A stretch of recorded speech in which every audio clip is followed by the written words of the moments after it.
When you're developing a winning attitude, a winning mindset, and suddenly what you really want to do is you want to win by dominating. You want to control the outcome.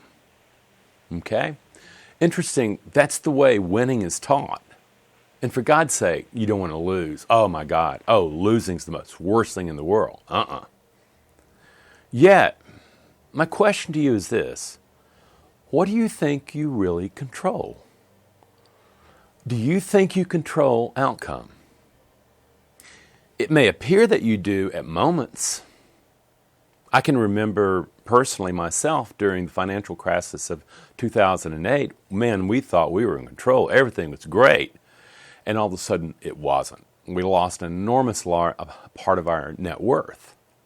And what I'm asking here is the same thing, is that when you say, okay, I'm going to win, I'm going to dominate, I'm going to just be better than.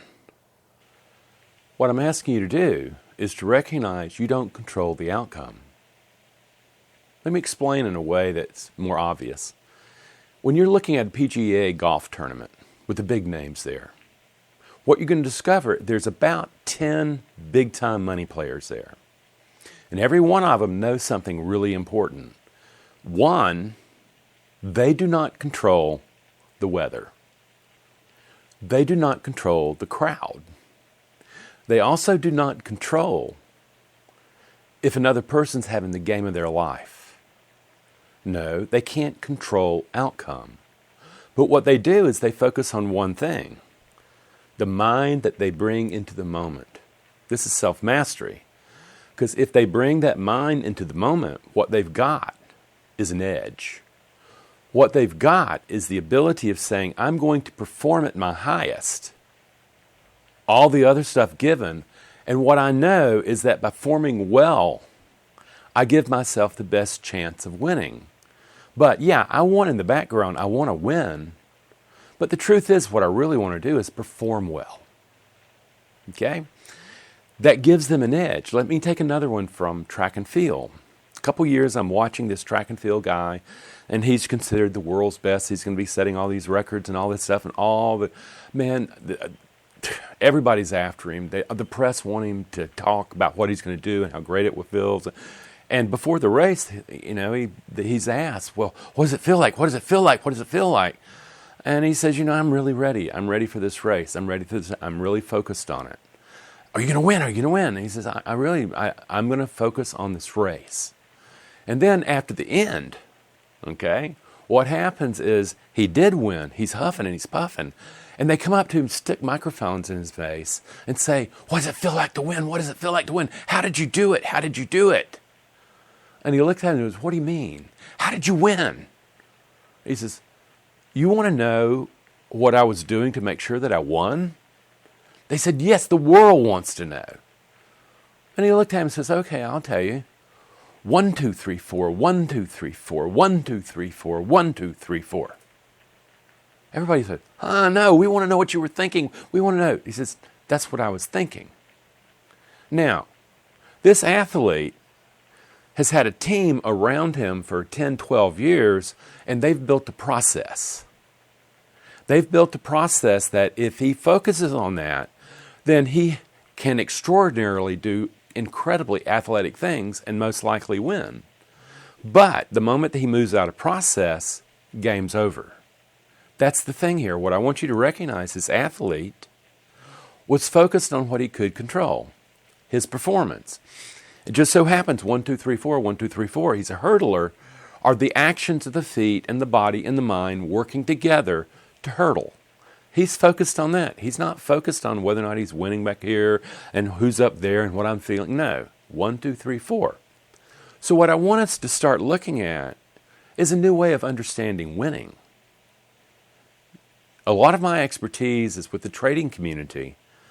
And one thing that's important in trading is to recognize this, is that winning is only landing on the right side of probability relative to you. Okay? And losing is only landing on the wrong side of probability relative to you. Now, if that trader has developed systems performances, the mind that actually performs to stay disciplined, to stay very focused, what happens is that he's able to maintain. He's not triggering to his belief systems about, if I win, I matter. If I win, I make a bunch of money. No, what he's thinking, if I perform really well, the likelihood of my winning has increased. It's much more obvious in trading than, say, something like football or tennis or golf. But what I'm asking you to recognize is right here, right now, is that winning mind will get you in trouble, because that winning mind assumes, the old winning mind, assumes that you can control outcome by will, by force, by dominance.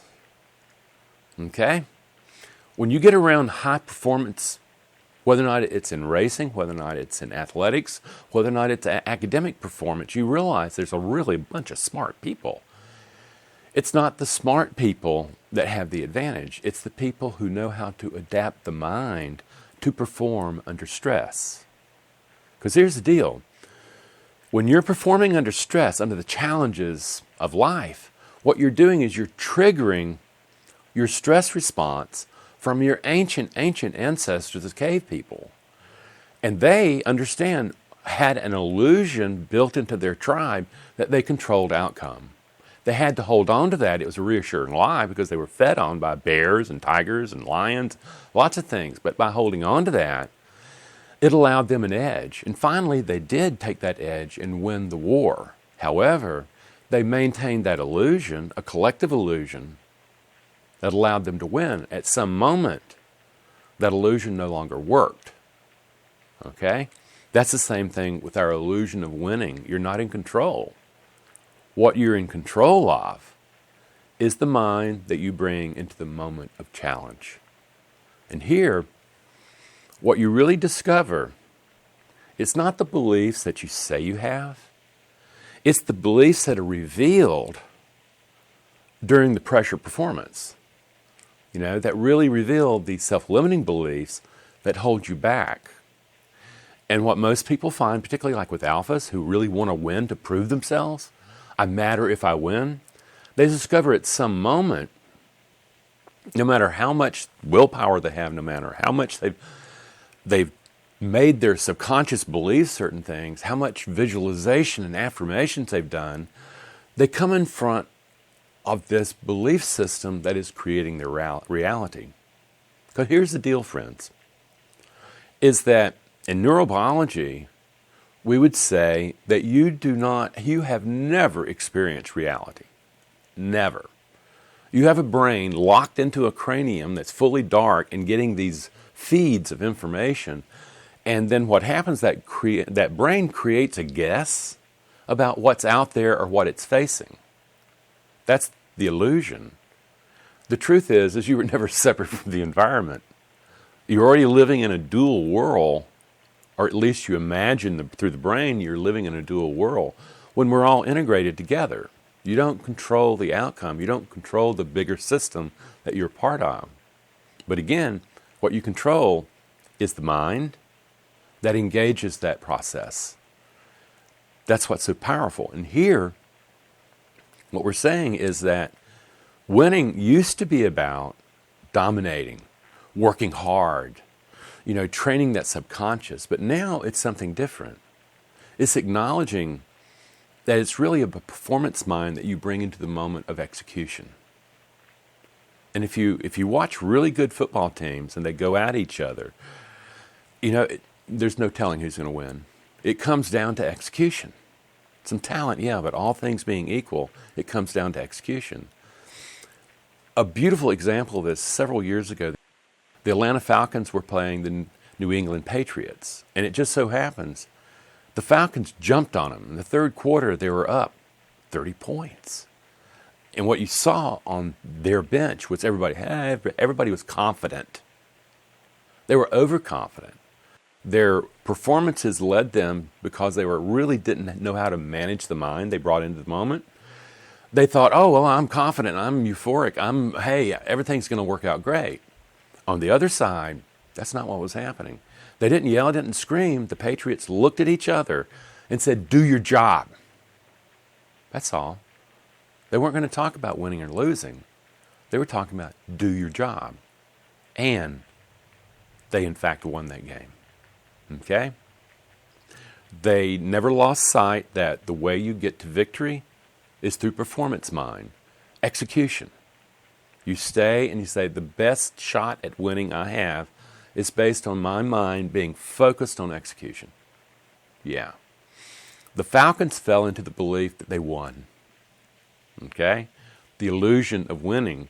What I'm asking you to do is recognize, wow, I need to look at my belief structure, the ones that I know that there's something missing there because I keep getting to this moment, this place, and I hit the glass ceiling, and I don't understand what stops me.